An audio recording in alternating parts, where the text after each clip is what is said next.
We are so pleased to welcome on set today Michele Pecoraro, who is the Executive Director of the Plymouth 400. Welcome, Michele. Thank you, Julie. A lot of stuff is going on with the Plymouth 400.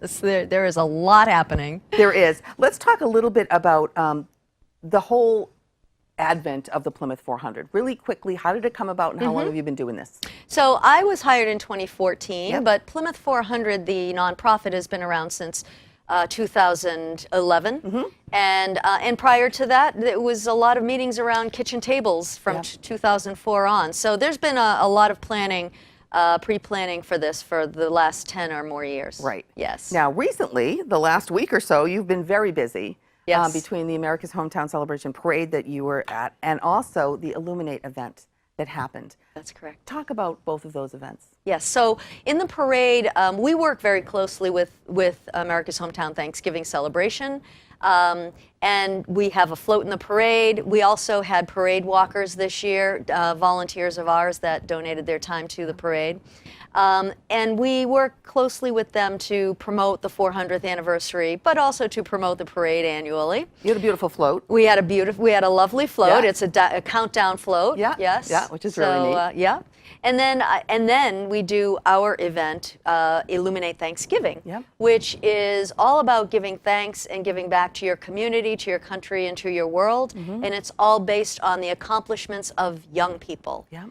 And what they've done already in their lives to actually give thanks and give back. Right. And so we started with a lovely program at the Pilgrim Monument and Meeting House, Yep. the former First Parish Church. Yeah. We actually did a procession of lights this year, where all the students from the Plymouth Public Schools in their art classes did these beautiful, huge lighted lanterns with a sea creature theme. So for the first time really in probably 100 years, Leiden Street was lit up and had the attention paid to it that it deserves, because Leiden Street is the site of the first colony. And so to have that procession of lights come down was just beautiful. It was just all beautiful. down the street. You left the church, went down the street all the way to the waterfront with the lights and those beautiful creatures that were created that were really stunning. They were stunning. And then what happened at the waterfront? And then at the waterfront we had more musical programming, music and dance, and all about, again, a good feeling for Thanksgiving. And we give our One Small Candle Award to our award winner, who was amazing this year, and as they all have been. And we'll do a special on that too. Great. Yeah, down the road. Excellent. Okay. Now, some of the many things that you do in your job is you deal with all the delegates from all over the world, basically. Okay. Sure. Now, this past October, you had a whole group of delegates that came to Plymouth. Yes. What was the objective of bringing them here?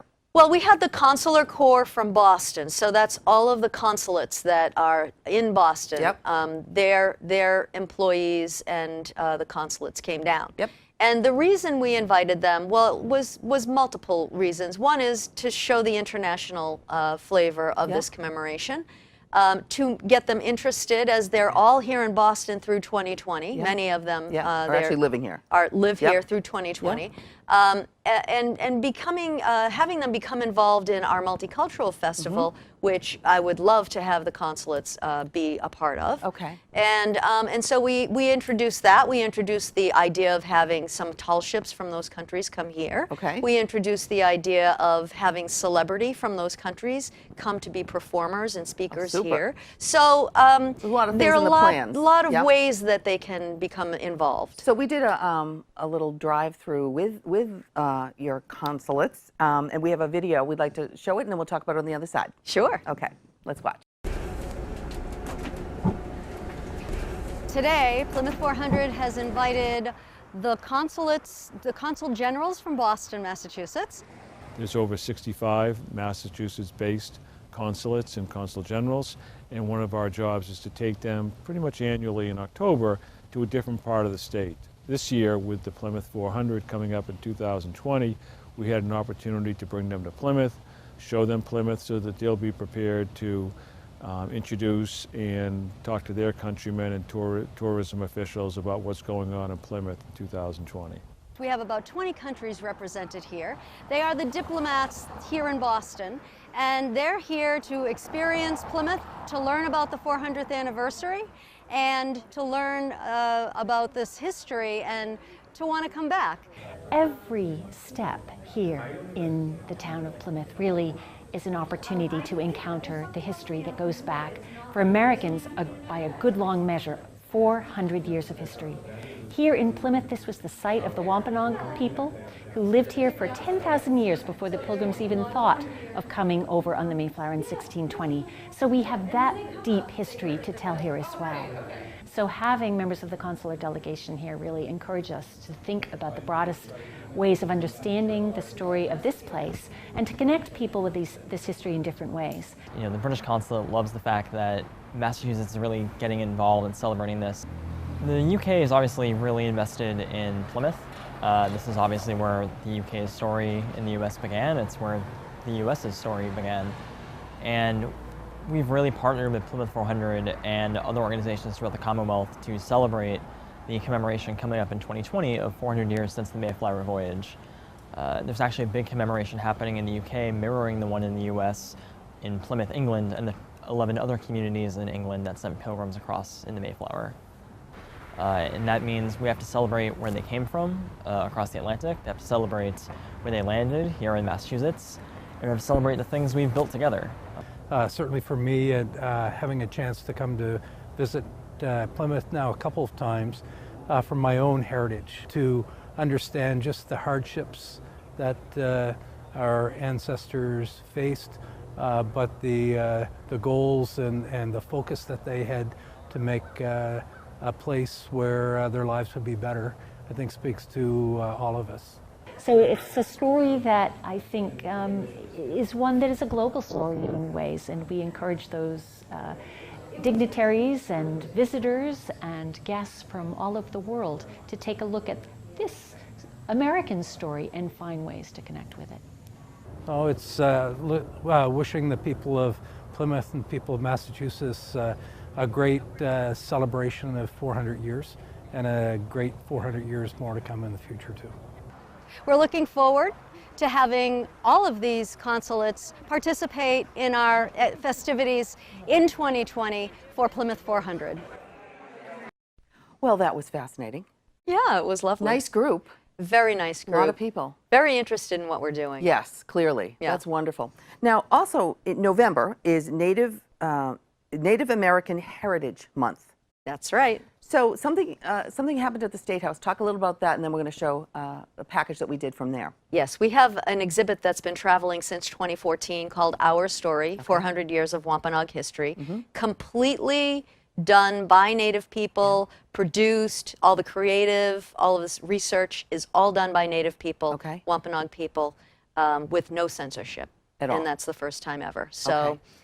Yes, so at the State House, we revealed our new panel of that exhibit, which is called Governance. Okay. So that's what you're going to see. Oh, great. Okay, let's watch that one.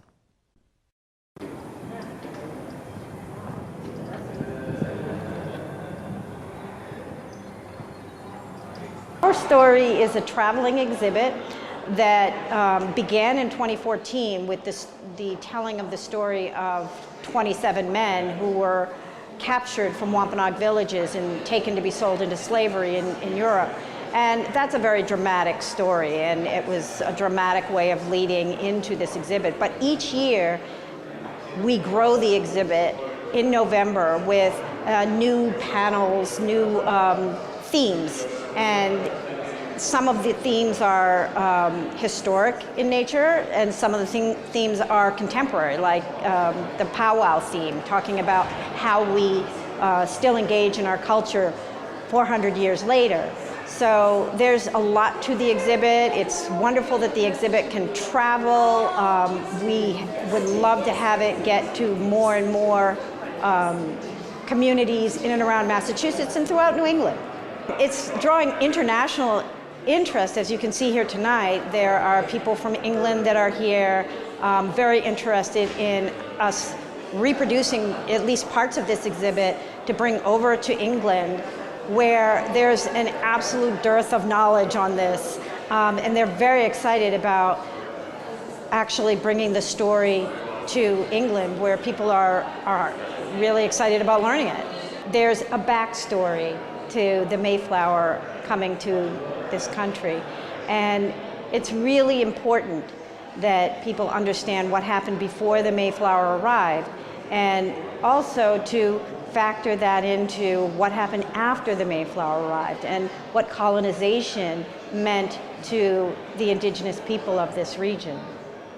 I've come over with some colleagues from England to your amazing State House in this amazing state, and we're here in Massachusetts because in 2020 it will be the 400th anniversary of Plymouth being created here in this country, and of course of the Mayflower sailing from the southwest of England, from the port of Plymouth, and we're really, really excited by that. We think there's an amazing set of links that we can build from people in this country back to people in England. So many great stories that we're going to tell, and we want to do that both in England but also to encourage it to happen here in the United States as well. One of the things we've announced at Arts Council England today is that we're investing around $1 million in a set of projects that will really bring Mayflower 400 and Plymouth 400 alive to people across England. And we're working with people from the Wampanoag tribe here to take them over to England to work on projects that will involve live musical theatre and also creating art projects as well. So there's some really, really exciting things that we're doing. I think it's really important that we share everybody's voice. So there's so many different versions of history that we can hear, and we want to make sure that everybody's history is being told. So, you know, through history, it's not just big groups of people. There are individuals who had their own personal stories. And I think what's exciting and interesting and fascinating about this exhibit is working with people from the Wampanoag tribe. We've been able to bring those stories out, and I think people will learn a lot. I think it's something that back home in England, not everybody knows that story, and one of the things I really want to make sure is that Wampanoag story is told to people in England so that they understand the full picture.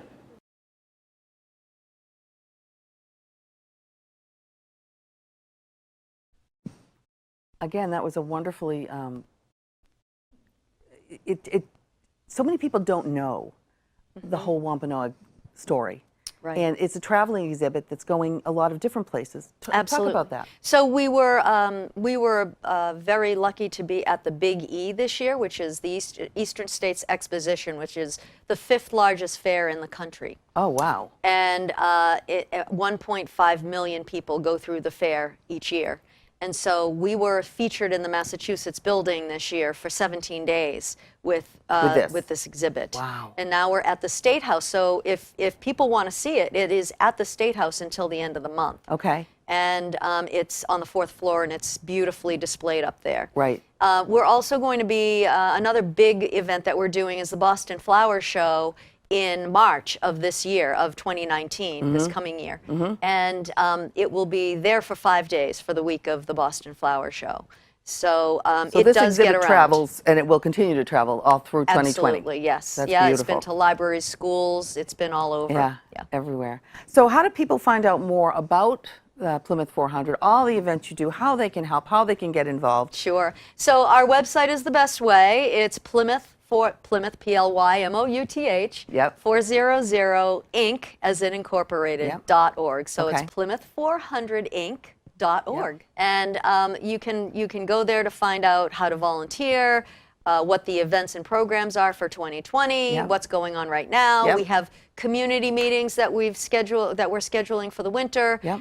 that we hold monthly so that people can find out what's going on with Yep. Plymouth 400. Yep. And we'll start to form some big, larger meetings for other purposes Sure. in the planning year 2019. Right. So 2020 is the big. Yes. Is there a date in 2020 that's the big kickoff? Yes, we have the opening ceremony in April 24th, 2020. That's here in Plymouth at Memorial Hall Yeah. and in the surrounding area. Okay. And why is April 24th? What is that, the date? It happens to be Earth Day, Okay. but that's not why it was chosen. Okay. We really just wanted to have a full year of events and programs, Yep. and really the important dates are all in the winter. Yeah. So, December 21st, we didn't think we'd get a lot of traction. So Probably not. So we thought, why not just spread this out across a year Yeah. and have a steady flow of visitors Perfect. to Massachusetts and to Plymouth, and that's what Yeah. we're doing. Lots of reasons to come to Plymouth, but all the things that the 400 are doing a really shining a light on the history of this Absolutely. beautiful town. Thank you so much. We will Thank have you, you back Julie. again and again and again. And I'm happy to come back. And Michele Pecoraro, the Executive Director of the Plymouth 400.